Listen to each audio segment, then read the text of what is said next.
আসসালামু আলাইকুম প্রিয় শিক্ষার্থীরা, আইটেক স্কুলের লার্ন ফার্স্ট পে লেটার সিরিজের আজকের ক্লাসে তোমাদের সবাইকে স্বাগতম। আজকে আমরা শিখব রসায়নের সপ্তম অধ্যায়ের লাসেতিয়ার নীতি নিয়ে। আমরা 7 অধ্যায়ের মধ্যে দুইটা ইম্পর্টেন্ট টপিকের মধ্যে একটা হলো জারণ বিজারণ আর সেকেন্ড হলো লাসেতিয়ার নীতি। তো জারণ বিজারণ নিয়ে আমরা ক্লাস করে আসছিলাম, সেটা যদি তোমরা দেখে না থাকো তাহলে আমাদের আগের ক্লাস থেকে দেখে আসতে পারো। আর আজকে আমরা পড়বো লাসেতিয়ার নীতি নিয়ে।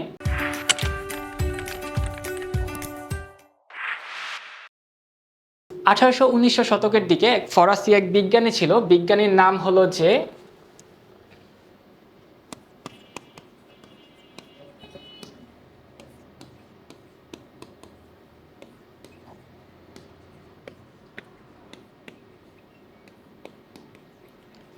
অরি লুই লা শাতেলিও।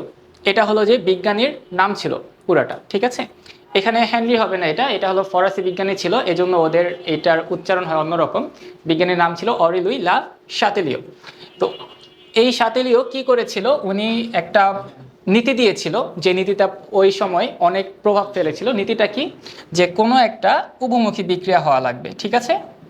উভমুখী বিক্রিয়ায় সাম্যাবস্থায় যদি আমি বিক্রিয়ার যে কোনো একটি নিয়ামক, নিয়ামক জিনিসটা কি, নিয়ামক জানার জন্য আমাদের জানা লাগবে যে নিয়ামক হলো তাপ, চাপ, ঘনমাত্রা, তিনটাকে একসাথে কি বলা হয়, নিয়ামক বলা হয়, ঠিক আছে। তাহলে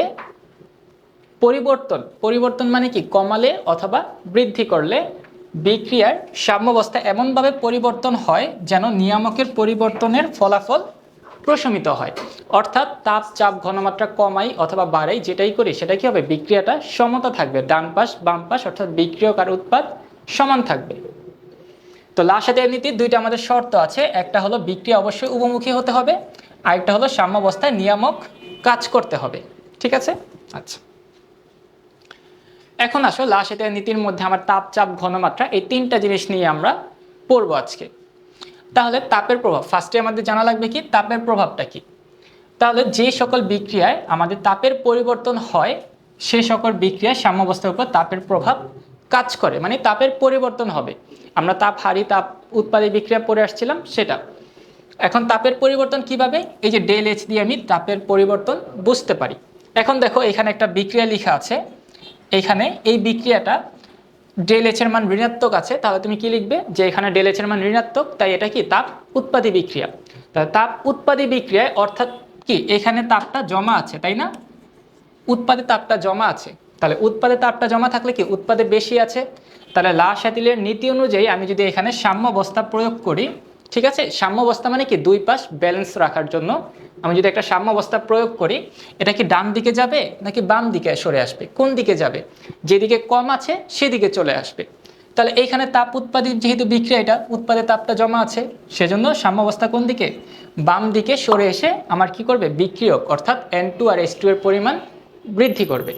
আবার যদি তাপ হ্রাস করি অর্থাৎ তাপ কমায় দিই, তাহলে এখানে তো তাপ অলরেডি কম আছে, আরও কমে যাবে। এখানে তো তাপ বেশি আছে, তাহলে তাপ কমালে কোন দিকে যাবে, ডান দিকে অগ্রসর হয়ে NH3 এর উৎপাদন বৃদ্ধি করবে। বুঝতে পেরেছ? আচ্ছা, আর যদি কোনো বিক্রিয়ার মধ্যে তাপের পরিবর্তন না হয়, অর্থাৎ কোনো তাপের পরিবর্তন দেয়া নেই, তাপ দেয়া নেই, তাহলে সেখানে কি আমার কোনো তাপমাত্রার প্রভাব কাজ করবে না। এরপর আছে হলো যে আমাদের চাপের প্রভাব। চাপের প্রভাবের মধ্যে তোমাদের দুইটা জিনিস খেয়াল রাখা লাগবে, একটা হলো বিক্রিয়াগুলোকে অবশ্যই কি হওয়া লাগবে, গ্যাসীয় অবস্থায় থাকা লাগবে, আর হলো মোট মোল সংখ্যা এবং উৎপাদের মোট মোল সংখ্যার ভিন্নতা থাকা লাগবে, অর্থাৎ বিক্রিয়ক আর উৎপাদে কি থাকা লাগবে, ভিন্ন থাকা লাগবে। এখানে দেখো,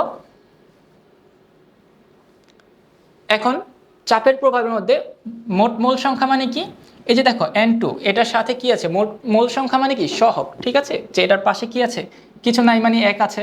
হাইড্রোজেনের সাথে কত আছে, 3 আছে, তাই না। তাহলে 1 + 3 = কত হলো, তাহলে এখানে কত আছে, 1 + 3 হলো 4। আর এইখানে কত আছে, NH3 এর সাথে 2 আছে, তাই না। তাহলে এইখানে দেখো বিক্রিয়কে মোট মোল সংখ্যা কত, 4, আর উৎপাদে মোট মোল সংখ্যা কত, 2।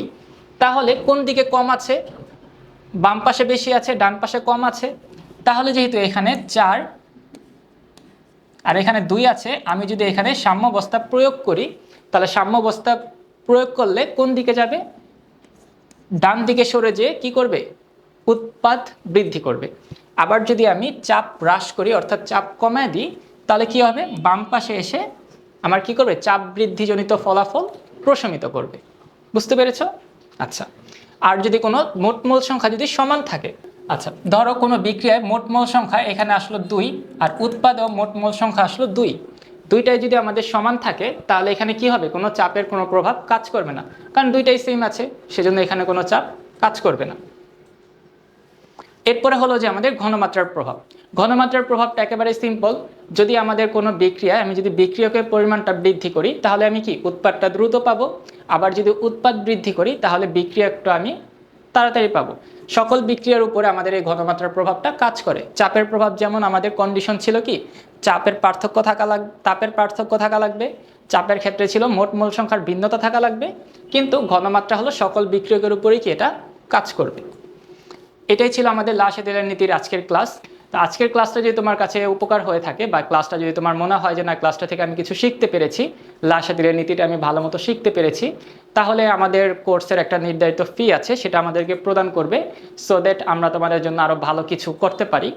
আর আমাদের কোর্স ফিটা যদি তোমাদের জন্য কষ্টসাধ্য হয়ে যায় যে না এটা আমার জন্য খুব বেশি হয়ে যাচ্ছে, তাহলে তুমি তোমার সাধ্য মতো যে কোনো একটা ফি আমাদেরকে প্রদান করতে পারো আমাদের হটলাইন নাম্বারে অথবা ওয়েবসাইটে ভিজিট করে। সো আজকে এই পর্যন্তই, দেখা হচ্ছে আগামী কোনো ক্লাসে। ততদিন ভালো থেকো, সুস্থ থেকো, আল্লাহ হাফিজ।